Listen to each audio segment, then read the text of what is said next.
Selamat berjumpa kembali teman-teman sekalian di channel Jendela Dharma. Kali ini kita akan membacakan dua buah ayat dari Sutta Pitaka yang berkaitan dengan kebahagiaan menikmati harta benda. Kedua Sutta Pitaka ini tentunya berkaitan dengan kehidupan rumah tangga, ya, seperti saya, seperti teman-teman sekalian. Sutanya adalah Anguttara Nikaya 4.62, Ananya Sutta, ya.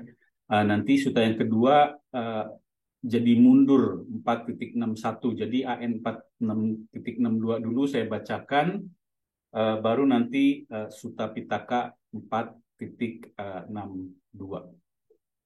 Kita langsung saja ya teman-teman, karena Sutta Pitaka 2 ini tidak perlu banyak penjelasan lagi karena sudah bicara langsung ya dari sutanya itu sendiri.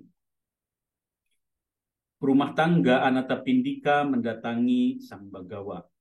Sang Bagawa berkata kepadanya, rumah tangga ada 4 jenis kebahagiaan ini yang dapat dicapai oleh seorang umat awam yang menikmati kenikmatan indria, bergantung pada waktu dan situasinya. Apakah 4 ini? Kebahagiaan memiliki, kebahagiaan menikmati, kebahagiaan bebas dari hutang, dan kebahagiaan tanpa celaan.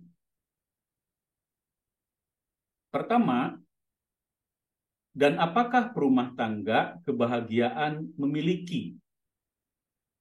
Di sini, seorang anggota keluarga telah memperoleh kekayaan melalui usaha penuh semangat yang dikumpulkan melalui kekuatan tangannya, yang didapat melalui keringat di alis matanya, kekayaan benar yang diperoleh dengan cara yang benar. Ketika ia berpikir, aku telah memperoleh kekayaan melalui usaha penuh semangat yang diperoleh dengan cara yang benar, ia mengalami kebahagiaan dan kegembiraan. Ini disebut kebahagiaan memiliki.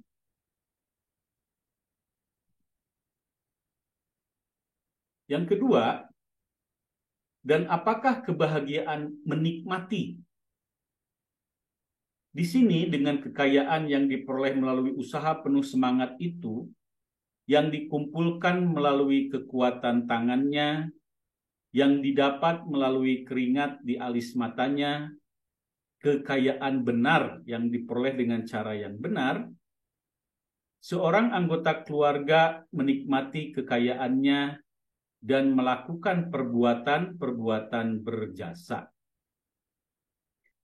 Ketika ia berpikir, dengan kekayaan yang diperoleh melalui usaha penuh semangat ini, dan selanjutnya, yang diperoleh dengan cara yang benar, aku menikmati kekayaanku dan melakukan perbuatan-perbuatan berjasa. Ia mengalami kebahagiaan dan kegembiraan. Ini disebut kebahagiaan menikmati.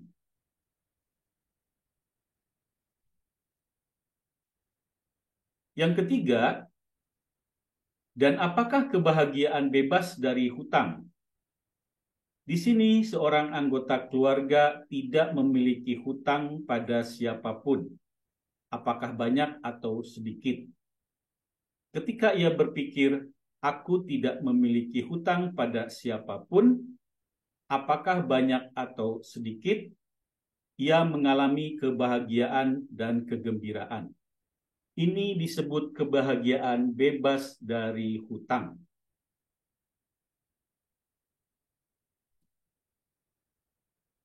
Yang keempat, dan apakah kebahagiaan tanpa celaan? Di sini perumah tangga seorang siswa mulia memiliki perbuatan jasmani, ucapan, dan pikiran yang tanpa cela. Ketika ia berpikir, aku memiliki perbuatan jasmani, ucapan, dan pikiran yang tanpa cela, ia mengalami kebahagiaan dan kegembiraan. Ini disebut kebahagiaan ketanpa celaan. Ini adalah ada keempat jenis kebahagiaan itu yang dapat dicapai oleh seorang umat awam yang menikmati kenikmatan indria bergantung pada waktu dan situasinya.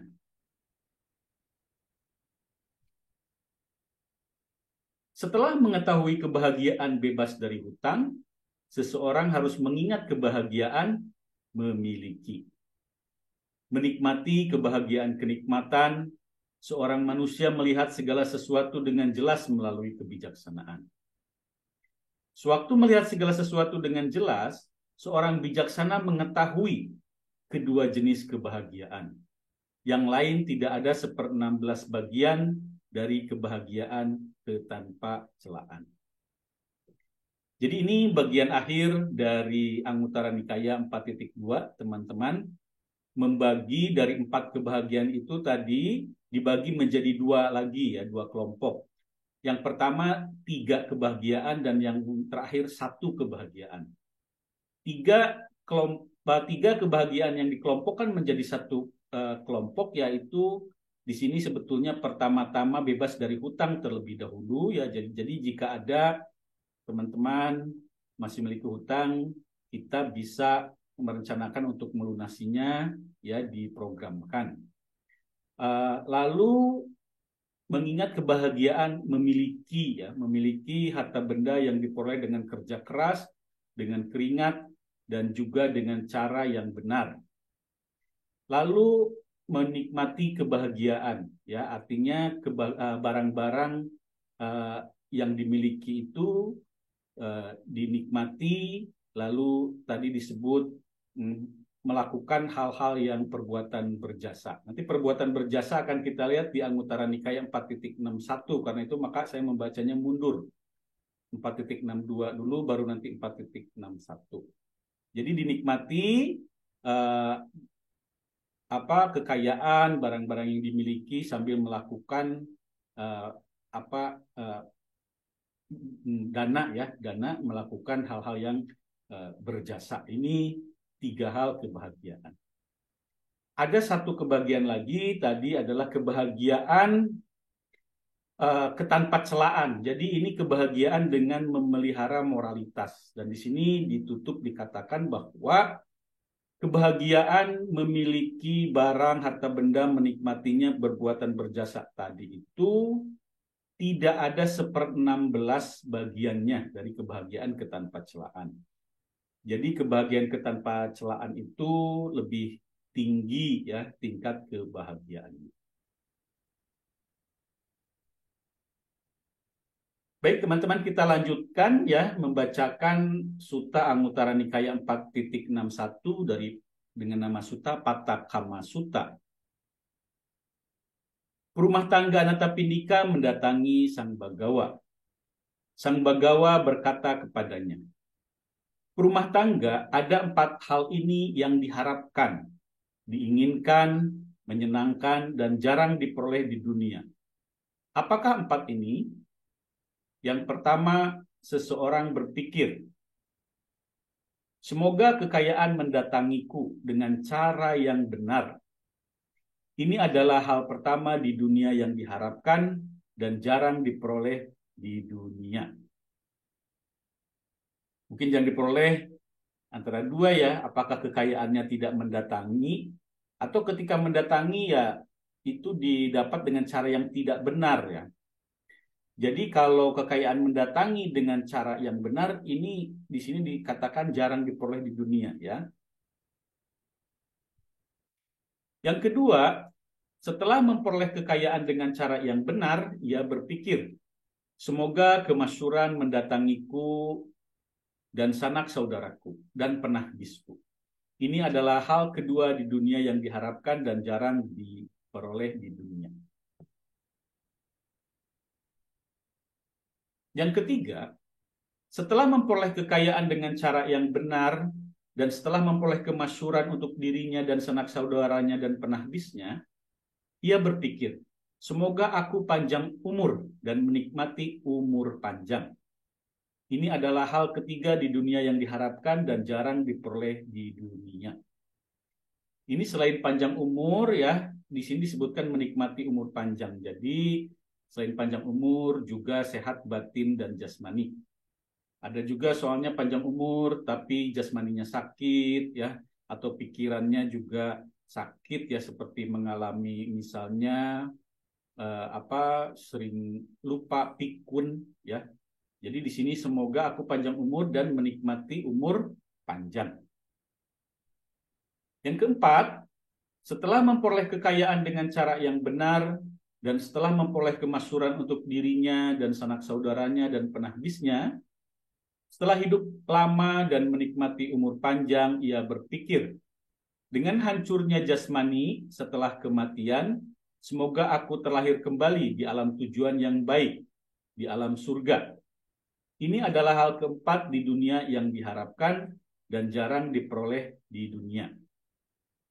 Ini adalah keempat hal yang diharapkan, diinginkan, menyenangkan, dan jarang diperoleh di dunia. Lalu dilanjutkan, Yang Mulia Buddha bersabda, ada perumah tangga 4 hal lainnya yang mengarah pada diperolehnya 4 hal tadi. Ya. Apakah 4 ini? Yaitu kesempurnaan dalam keyakinan, kesempurnaan dalam perilaku bermoral, kesempurnaan dalam kedermawanan, dan kesempurnaan dalam kebijaksanaan. 1. Dan apakah perumah tangga kesempurnaan dalam keyakinan?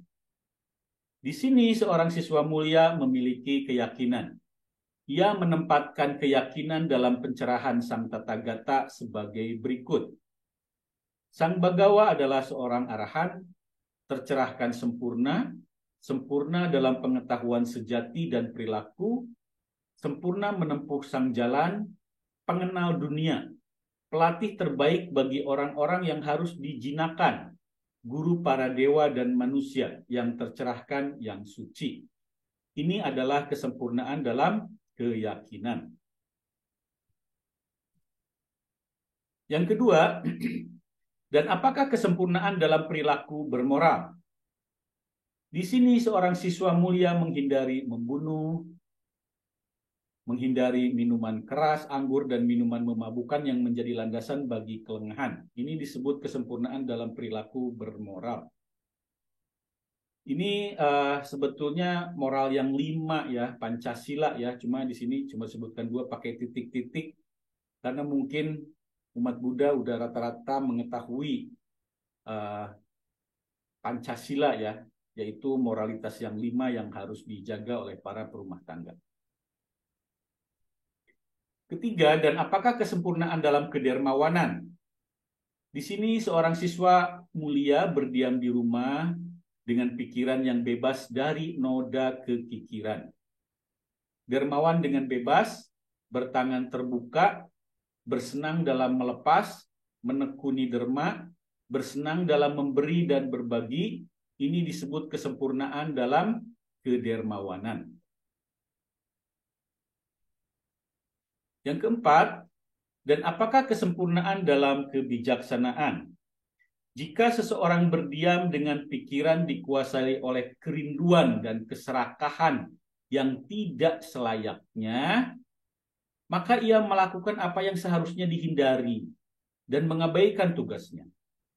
Sehingga kemasyhuran dan kebahagiaannya menjadi rusak. Jika ia berdiam dengan pikiran dikuasai oleh niat buruk, oleh ketumpulan dan kantuk, oleh kegelisahan dan penyesalan, oleh keraguan-raguan, maka ia melakukan apa yang seharusnya dihindari dan mengabaikan tugasnya. Sehingga kemasyhuran dan kebahagiaannya menjadi rusak. Ketika perumah tangga, seorang siswa mulai telah memahami sebagai berikut. Kerinduan dan keserakahan yang tidak selayaknya adalah kekotoran pikiran, maka ia meninggalkannya. Ketika ia memahami sebagai berikut, niat buruk adalah kekotoran pikiran, maka ia meninggalkannya. Ketika ia memahami sebagai berikut, ketumpulan dan kantuk adalah kekotoran pikiran, maka ia meninggalkannya. Ketika ia memahami sebagai berikut, kegelisahan dan penyesalan adalah kekotoran pikiran, maka ia meninggalkannya. Ketika ia memahami sebagai berikut, keraguan-raguan adalah kekotoran pikiran, maka ia meninggalkannya. Ketika berumah tangga, seorang siswa mulai telah memahami sebagai berikut. Kerinduan dan keserakahan yang tidak selayaknya adalah kotoran pikiran dan telah meninggalkannya. Ketika ia memahami sebagai berikut, niat buruk, ketumpulan dan kantuk, kegelisahan dan penyesalan, keraguan-raguan adalah kekotoran pikiran dan telah meninggalkannya, maka ia disebut seorang siswa mulia dengan kebijaksanaan tinggi. Dengan kebijaksanaan luas, seorang yang melihat wilayah, seorang yang sempurna dalam kebijaksanaan. Ini disebut sebagai kesempurnaan dalam kebijaksanaan. Ini adalah 4 hal lainnya yang mengarah pada diperolehnya 4 hal yang diharapkan, diinginkan, menyenangkan, dan jarang diperoleh di dunia. Dengan kekayaan yang diperoleh melalui usaha penuh semangat, yang dikumpulkan melalui kekuatan tangannya, yang didapat melalui keringat di alis matanya, kekayaan benar yang diperoleh dengan benar, maka siswa mulia itu melakukan 4 perbuatan yang layak. Apakah 4 ini? Yang pertama, di sini perumah tangga dengan kekayaan yang diperoleh melalui usaha penuh semangat, yang diperoleh dengan benar, siswa mulia itu membuat dirinya bahagia dan gembira, dan dengan benar memelihara dirinya dalam kebahagiaan. Ia membuat orang tuanya juga bahagia dan gembira, dan dengan benar memelihara mereka dalam kebahagiaan. Ia juga membuat istri dan anak-anaknya, budak-budak, para pekerja, dan para pelayannya bahagia dan gembira, dan dengan benar memelihara mereka dalam kebahagiaan.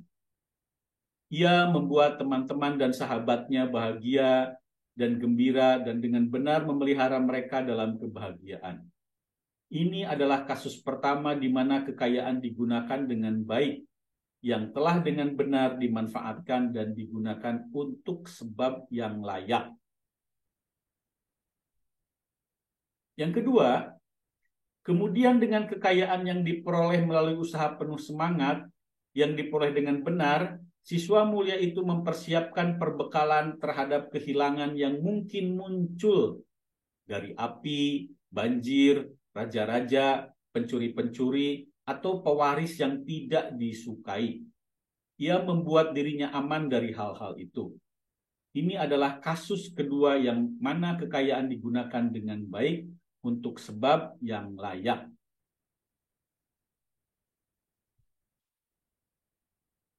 Lalu yang ketiga, kemudian dengan kekayaan yang diperoleh melalui usaha penuh semangat, yang diperoleh dengan benar, siswa mulia itu memberikan 5 pengorbanan, yaitu kepada sanak saudara, tamu, leluhur, raja, dan para dewata. Ini adalah kasus ketiga yang mana kekayaan digunakan dengan baik untuk sebab yang layak. Keempat, kemudian dengan kekayaan yang diperoleh melalui usaha penuh semangat, yang diperoleh dengan benar, siswa mulia itu memberikan persembahan yang lebih tinggi. Suatu persembahan yang surgawi, yang menghasilkan kebahagiaan, mengarah menuju surga. Yaitu kepada para pertapa dan brahmana itu yang menghindari kemabukan dan kelengahan, yang kokoh dalam kesabaran dan kelembutan, yang jinak, tenang, dan berlatih untuk mencapai nibbana. Ini adalah kasus keempat yang mana kekayaan digunakan dengan baik yang telah dengan benar dimanfaatkan dan digunakan untuk sebab yang layak. Ini rumah tangga adalah keempat perbuatan layak yang dilakukan oleh siswa mulia itu dengan kekayaan yang diperoleh melalui usaha penuh semangat, yang dikumpulkan melalui kekuatan tangannya, yang didapat melalui keringat di alis matanya. Kekayaan benar yang diperoleh dengan benar. Ketika seseorang menghabiskan kekayaannya untuk apapun selain keempat perbuatan layak ini, maka kekayaannya itu dikatakan telah tersia-siakan, telah dihambur-hamburkan, telah digunakan secara sembrono. Tetapi ketika seseorang menghabiskan kekayaannya atas keempat perbuatan layak ini, maka kekayaannya dikatakan tidak tersia-siakan, telah digunakan dengan benar, telah dimanfaatkan untuk sebab yang layak.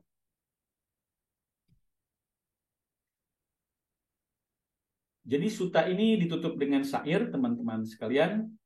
Aku telah menikmati kekayaan, menyokong mereka yang bergantung padaku dan mengatasi kesusahan. Aku telah memberikan persembahan yang lebih tinggi dan melakukan 5 pengorbanan. Aku telah melayani para biku bermoral, mereka yang selibat dan terkendali oleh diri sendiri.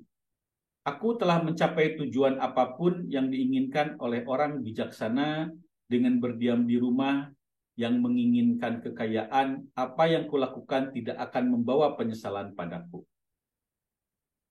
Dengan mengingat ini, seorang manusia berdiam kokoh dalam dhamma mulia.